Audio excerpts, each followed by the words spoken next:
الذي يصلي عليكم وملائكته ليخرجكم من الظلمات إلى سیدنا حاجرہ کے ساتھ انہوں نے اپنے بیٹے کو جب مکہ میں آ کے ان کو یہاں پہ آ کے ڈراپ کیا، جہاں سے ہم نے سلسلہ منقطع کیا تھا وہیں سے دوبارہ میں چلو سٹارٹ کرتے ہیں۔ یہاں پہ ان کو ڈراپ کیا، سیدہ حاجرہ نے اپنے ہسبینڈ سے سوال کیا،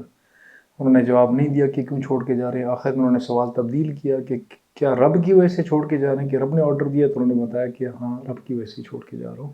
اور اس پہ انہوں نے خاموشی رکھی اور کوئی آگے سوال جواب نہیں کیا، اور ابراہیم علیہ السلام واپس چلے گئے، اور جب دور جا کے جس مقام پر جا کے فیملی وغیرہ نظر نہیں آئی تھی، وہاں پہ کھڑے ہو کے انہوں نے وہ چند دعائیں کی جو قرآن کے اندر مختلف مقامات کے اوپر موجود ہیں، جو ابراہیم علیہ السلام سے منقول ہیں، جس کا تذکر ساتھ ساتھ انشاءاللہ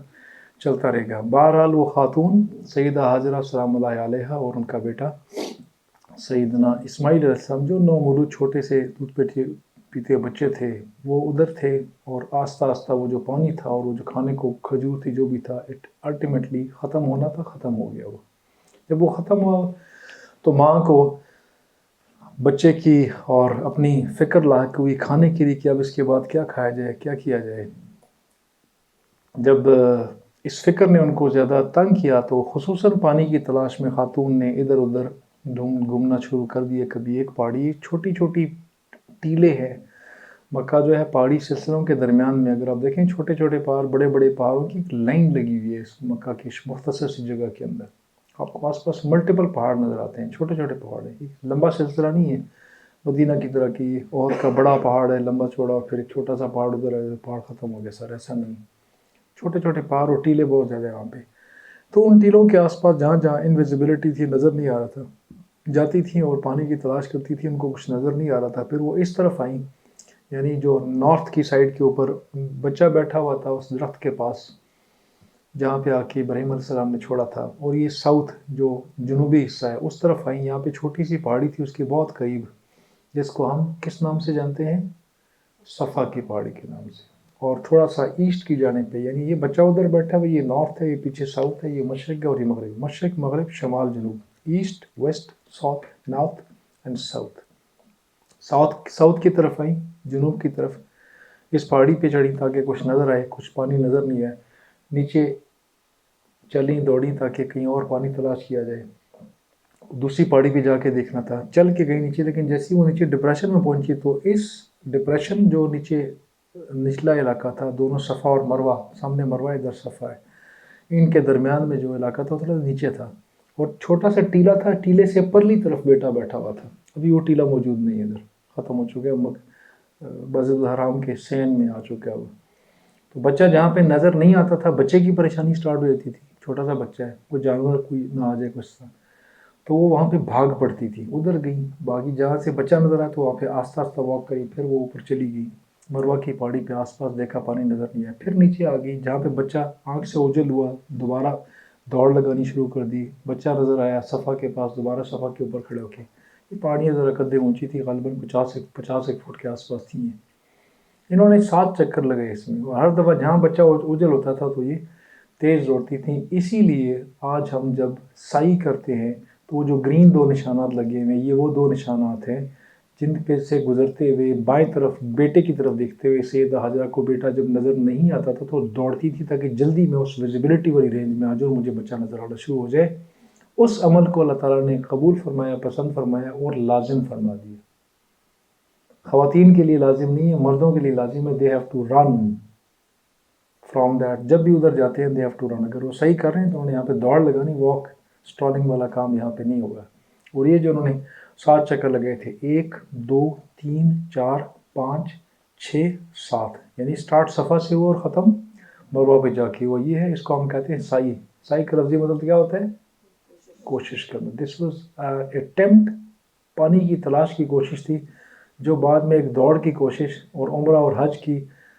کے اندر ایک منسک کو پورا کرنے کی کوشش جو آج تک قائم ہے، اور اس کے بغیر عمرہ نہیں ہو سکتا، اس کے بغیر حج نہیں ہو سکتا،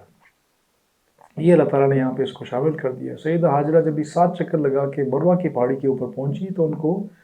بیٹے کے اوپر جب ان کو نظر پڑی تو ان کو اندازہ ہوا کہ بیٹا پانی جہاں پہ اپنی ایڑیاں رگڑ رہا تھا، وہاں سے پانی نکل رہا ہے. She just rain toward the سن، ادھر سے اتری سیدھے بیٹے کی طرف گئی. تو حدیث کے مطابق بیٹا جہاں پہ بیٹھا ہوا تھا اور کے پاؤں ایڑیاں جہاں پہ لگ رہی تھی وہاں سے پانی نکل رہا تھا، اور حدیث کے مطابق جبریل علیہ السلام نے بھی آ کے اپنے دونوں پر اس کے اندر ایسے سکویز کر کے اس کو روکنے کے لیے جو انہوں نے ایفرٹ کیے، جو عمل میں شامل ہوئے، ان کے پر بھی اس میں ٹچ ہوئے، اور اسماعیل علیہ السلام کی ایڑیاں دونوں اس میں پانی میں تر تھیں، وہ اس میں شامل تھی. سیدہ ہاجرہ جب اس پانی کے پاس آئی ہیں تو اپنی اس عبرانی زبان میں جو ان کی مدر لینگویج جو بھی تھی اس میں انہوں نے پانی کو ایک ریفلیکس ایکشن ہوتا ہے جو بغیر پلاننگلی ہوتا ہے. جب انہوں نے پانی دیکھا تو وہ پانی کی امپورٹنس اتنی زیادہ تھی کہ ختم نہ ہو جائے، نکل نہ جائے، تو ان کی زبان سے فوراً نکلا کہ رک جا رک جا، یعنی زیادہ پھیل نہ جا اور غائب نہ ہو جا. تو زمزم کا مطلب ہے رک جا رک جا. اللہ تعالیٰ نے اس پانی کا نام ماں پانی کی بجائے زمزم رکھ دیا سیدہ ہاجرہ کی اس محبت کی وجہ سے، کہ آئندہ سے یہ والا پانی، باقی سارے دنیا کا پانی جو ہے وہ ماں ہے، اس کو ماں ہی کہا جائے گا عربی زبان میں، اردو میں اس کو پانی، انگریزی میں اس کو واٹر کہا جائے گا، لیکن یہ پانی ہر زبان میں زمزم ہی کہلائے گا، بیکاز اس خاتون نے نام دے دیا. یہ تھی اللہ تعالیٰ کی محبت اس خاتون کی، اس صبر، اس تسلیم کی وجہ سے، جو اس خاتون نے جب اس کو جواب ملا کہ رب نے آرڈر دیے تمہیں ادھر ڈراپ کرنے کا، اگلا سوال ہی نہیں کیا. ہماری طرح اپنی توجیہات اور لاجکس ہو، یہ نہیں کہے کہ دن کو چھوڑ دو، رات کو لے جاؤ واپس، پانی کا بندوبست کر دو، واپس سے لے جاؤ، کچھ بنا لو ادھر، چند دن رہ لو، نتھنگ ایٹ آل. کوئی کوشچن، کوئی توجیہ، کوئی لاجک نہیں سامنے آئی. Simply one liner and that was silence. یہ صبر جو تھا، جو پیشنس، جو خاموشی تھی، اس کو اللہ تعالیٰ نے قبول فرمایا اور اس خاتون کی ہر حرکت کو دین کا حصہ، ریچول کا حصہ بنا دیا، مناسک کا، عبادات کا حصہ بنا دیا. وہاں سے پانی نکلا، سیدہ ہاجرہ نے اس کو اکٹھا کرنے کی کوشش کی، آس پاس ریت کا ٹیلا اکٹھا لگایا. جبریل علیہ السلام کے بارے میں نبی صلی اللہ علیہ وسلم کے فرامین سے پتہ لگتا ہے، اسرائیلی روایت سے پتہ لگتا ہے کہ انہوں نے بھی اپنے پروں کے ذریعے پانی کو سکویز کر دیا. جبریل علیہ السلام کا تو قد کاٹ بہت زیادہ ہے، اللہ تعالیٰ نے ان کو طاقت دی ہوئی ہے، جس وقت جس فارم میں بھی آ جائیں. کبھی حضرت داہیہ کلبی کی صورت میں آتے تھے، صحابہ کو پتہ ہی نہیں ہوتا تھا کہ داہیہ کلبی تو کہیں اپنے گھر بیٹھے ہوئے، جو سامنے نظر آ رہے ہیں جبریل علیہ السلام ہے. انسانوں میں سے صرف جبریل علیہ السلام، حضرت داہیہ کلبی صحابی جو کہ ایک قبیلے کے سردار تھے، بہت خوبصورت لمبے چوڑے انسان تھے، ان کی شکل میں آیا کرتے تھے، جو بعد میں نبی صلی اللہ علیہ وسلم کے جو خطوط جایا کرتے تھے ان میں انہوں نے بطور سفیر ان کو استعمال کیا. Was very beautiful handsome stall and tall man. داہیہ کلبی جو تھے وہ ان کی صورت میں آیا کرتے تھے جبریل علیہ السلام، اور اپنی اصل صورت میں نبی صلی اللہ علیہ وسلم نے اپنی حیات میں جبریل علیہ السلام کو صرف 2 مرتبہ دیکھا تھا. سورہ نجم میں کیا تذکرہ ہے؟ لقد راہ نظرۃ اخری، ایک مرتبہ پہلے بھی آپ نے اس کو پہلے دیکھا تھا. وہاں سے پتہ لگتا ہے ٹوائس اونلی، ایک دفعہ شروع کی وہی کا جہاں پہ تذکرہ ہوگا وہاں پہ آپ کو بتاؤں گا کہ اصل حالت میں دیکھا آسمان کے اوپر جبریل علیہ السلام کو، ان کے پر کھولے ہوئے تھے اور پورا آسمان بھرا ہوا تھا. Nothing was visible behind him, he was huge tall and this much. جبریل علیہ السلام، سیدنا جبریل علیہ السلام کی میں بات کر رہا ہوں. تو وہ ایک مرتبہ وہاں دیکھا، اور ایک دفعہ انہوں نے معراج کے موقع پر نبی اکرم صلی اللہ علیہ وسلم نے جبریل علیہ السلام کو ان کی اصل جہت میں دیکھا، سدرۃ المنتہا کے پاس. باقی جب آتے تھے کبھی انویزیبل اور کبھی اگر ویزیبل ہیں تو حضرت داہیہ کلبی کی صورت میں آتے تھے، صحابہ کو پتہ نہیں ہوتا تھا اور بعد میں جانے کی بات بتایا تھے. اور ایک دفعہ ایک صورت میں ایک حضرت داہیہ کلبی کے علاوہ کسی کی صورت میں آئے جن کو کوئی بھی نہیں جانتا تھا، جو کہ حدیث جبریل کے نام سے جن کو ہم جانتے ہیں، حدیث احسان، حدیث جبریل سایہ سطح کے اندر موجود ہے، جس میں ایک بدو گاؤں والے شخص کے روپ میں آئے جبریل علیہ السلام اور نبی صلی اللہ علیہ وسلم کے سامنے آ کے گھٹنے جوڑ کے ساتھ کے تشہد کے انداز میں بیٹھ گئے اور 3 سوالات کیے کہ مل اسلام، مل ایمان و مل احسان. ایمان کیا ہے بتائیے، اسلام کیا ہے کہ بتائیے، احسان کیا بتائیے. اور نبی صلی اللہ علیہ وسلم نے جوابات دیے. اس کے بعد انہوں نے کہا کہ درست کہا، سوال کرنے والا خود کہہ رہا ہے کہ درست کہا، اور چلتا بنا. اور جب نکل گئے، مسجد سے باہر نکل گئے، تو نبی صلی اللہ علیہ وسلم نے لوگوں کو بتایا کہ جانتے ہو کون ہے جو آتا ہے؟ انہوں نے فرمایا کہ نہیں جانتے، اللہ تعالیٰ رسول صلی اللہ علیہ وسلم جانتے ہیں. تو آپ نے فرمایا کہ یہ جبریل تھے، تم لوگوں کو دین سکھانے آئے تھے. اور اس حدیث کی تفسیر سے پتہ لگتا ہے، تفصیل سے جو تشریح ابن حجر اسقلانی وغیرہ نے ایک واقعہ لوگوں نے کیا، اس سے پتہ لگتا ہے کہ نبی صلی اللہ علیہ وسلم کو بھی ان کے جانے کے بعد پتہ لگا کہ جبریل تھے. جب وہ بیٹھے تھے اس ٹائم ان کو غالباً اللہ بہتر جانتا ہے. بارہ تذکرہ یہ کہ وہ جب نکلے، پھر لوگوں نے ان کو دیکھنے کے لیے، کچھ لوگ اٹھے اور باہر نکلے مسجد سے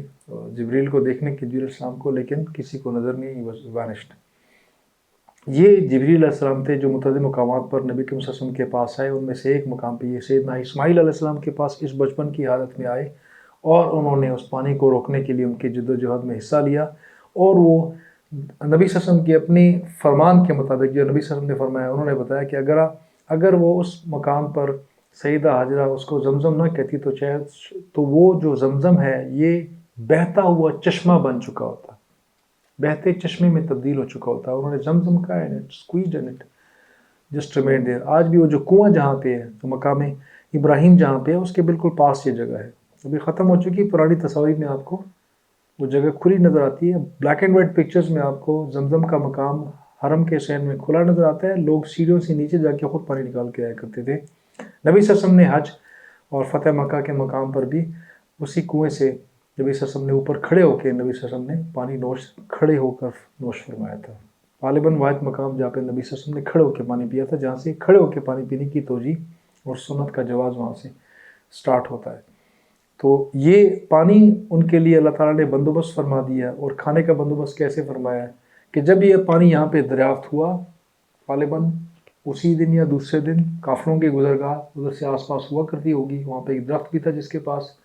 ان کو چھوڑ کے گئے تھے ابراہیم علیہ السلام۔ جرہم کا ایک قبیلہ، بنی جرہم، جو کہ یمنی قبیلہ غالباً تھا، وہ یہاں سے ہو کے فلسطین کی طرف جایا کرتا تھا، وہ یہاں سے گزرا تو انہوں نے، ان کے لوگوں نے، جو تجارتی قافلہ تھا، انہوں نے جب دیکھا پانی تلاش کر رہے تھے اس علاقے میں، ان کو پانی کے آثار یہاں پہ دور سے کہیں چمکتے ہوئے نظر آئے، وہ آئے قریب، اور انہوں نے عرب کی روایت کے مطابق پانی جہاں بھی ہوتا تھا، جو آس پاس اس کا مالک ہے، اس کی اجازت کے بغیر ایک گھونٹ بھی نہیں پیا کرتے تھے۔ انہوں نے سیدہ حاجرہ سے اجازت مانگی کہ ہمیں پانی پینے دیا جائے، انہوں نے ان کو پانی پلایا، اور کچھ دیر بعد جب پانی سے سیراب ہو گئے ان کے اور ان کے جانور، تو انہوں نے اجازت مانگی کہ اگر اجازت ہو تو کیا ہم اس پانی کے پاس رہ سکتے ہیں، سکونت اختیار کر سکتے ہیں۔ انہوں نے پڑاؤ ڈالا ہوگا ایک رات کا۔ عموماً عرب میں سفر کے دوران جو ان کے پڑاؤ ہوا کرتے تھے وہ ایسے ہی ہوا کرتے تھے، جو اونٹ کا ایک دن کا سفر ہوا کرتا تھا 25 to 30 مائلز، یہ تقریباً 48-50 کلومیٹر کے آس پاس بن جاتا ہے، 30 مائل اگر ہو، 1600 جو ہوتے ہیں 1600 میٹرز، 1602 میٹرز کا ایک مائل بنتا ہے 1.62 کلومیٹر کا، یعنی عرف عام میں اگر 16 کلومیٹر ہو تو 10 میل بنتے ہیں، اس طرح اس کی ڈسٹریبیوشن ہوتی ہے، تو وہ تقریباً 48 to 50 کلومیٹر بنتے ہیں۔ اتنا سفر اونٹ نارملی ایک سواری کے ساتھ کندھے پہ بٹھا کے دن کو سفر کر سکتا ہے، تو رات کو جب اس نے پڑاؤ کرنا ہوتا تو ان کی خواہش ہوتی تھی، کوشش اور ان کی پلاننگ ایسی ہوتی تھی کہ پڑاؤ وہاں پہ ہوتا تھا جہاں پہ پانی موجود ہو، اور جہاں پہ وہ جانور سیراب ہو کے اور انسان پانی پی سکیں، دن صبح نکل سکے۔ یہ ان کے پڑاؤ جو تھے نا، جتنے سرائے، سٹاپیجز، آج جو ہمارے سروس اسٹیشنز اور ریسٹ ایریاز ہوتے ہیں موٹر ویز کے اوپر، وہ اس زمانے کے ریسٹ ایریاز ان کے موٹر ویز کی ایسی تھی کہ وہ اونٹ کے حساب سے ہوا کرتے تھے۔ کچھ چھوٹے جو ہوتے تھے وہ ایک دن کے حساب سے، اور بڑے ان کے 3 days ٹریولنگ کے حساب سے ہوا کرتے تھے، جہاں پہ آبادی وغیرہ کھانا پینا مل جایا کرتا تھا، ڈیلی میں پانی لازمی تھا۔ تو انہوں نے پڑاؤ ڈالنے کے لیے یہاں پہ اجازت مانگی، اور پھر انہوں نے وہاں پہ کچھ عرصہ رہنے کی اجازت مانگی۔ اس پر سیدہ حاجرہ نے ان کو بتایا کہ آپ یہاں پر رہ سکتے ہیں، لیکن پانی کی ملکیت میری ہی رہے گی، پانی آپ کا نہیں ہوگا۔ You are allowed to use it but you are not the owner of this water. یہاں پہ انہوں نے آپس میں بنی جرہم کے ساتھ ایک کلیئر پیکٹ وربل کر لیا، جس کو بنی جرہم نے کافی عرصہ تک، صدی تک اس کو نبھایا۔ اس کے بعد کچھ معاملات ہوئے خراب، جہاں پہ اسماعیل علیہ السلام اور سیدہ حاجرہ کا وصال ہو چکا، تو اس کے بعد کے معاملات ہیں، اس کا بھی تفصیل تذکرہ انشاءاللہ ہوگا۔ یوں بنی جرہم کا قبیلہ آ کے آباد ہوا، اور ابراہیم علیہ السلام کی وہ دعائیں جو تھیں ان کی قبولیت ساتھ ساتھ سٹارٹ ہوگی۔ انہوں نے دعا کی تھی کہ ان کے لیے کھانے پینے کی جگہ بنا، اس کو امن کی جگہ بنا، وادی غیر ذی زرع جس میں کوئی کھیتی باڑی نہیں، اس کو شاد آباد کر دے، اس کے اندر کھانے پینے کا بندوبست کر دے، امن کی جگہ، امن کا گہوارہ بنا دے، لوگوں کے آنے جانے کی جگہ اس کو بنا دے، ٹھیک ہے۔ تو وہ اللہ تعالیٰ نے اس کو آٹومیٹکلی ساتھ ساتھ اس کو سٹارٹ کیا، پانی کا بندوبست ہوا، اور اس کے بعد آبادی کا بندوبست ہوا، بنی جرہم کا کھانے پینے کا، اماجگاہ لوگوں کے آنے جانے کے، پڑاؤ کی جگہ بن گئی، زندگی کے آثار سٹارٹ ہو گئے۔ اٹ واز نو مور، اب وہ پرانا وہ ایک درخت کے نیچے بیٹھے ہوئے ایک ماں اور بیٹا وہ معاملہ نہیں تھا، ابھی معاملہ ڈیفرنٹ ہو چکا تھا۔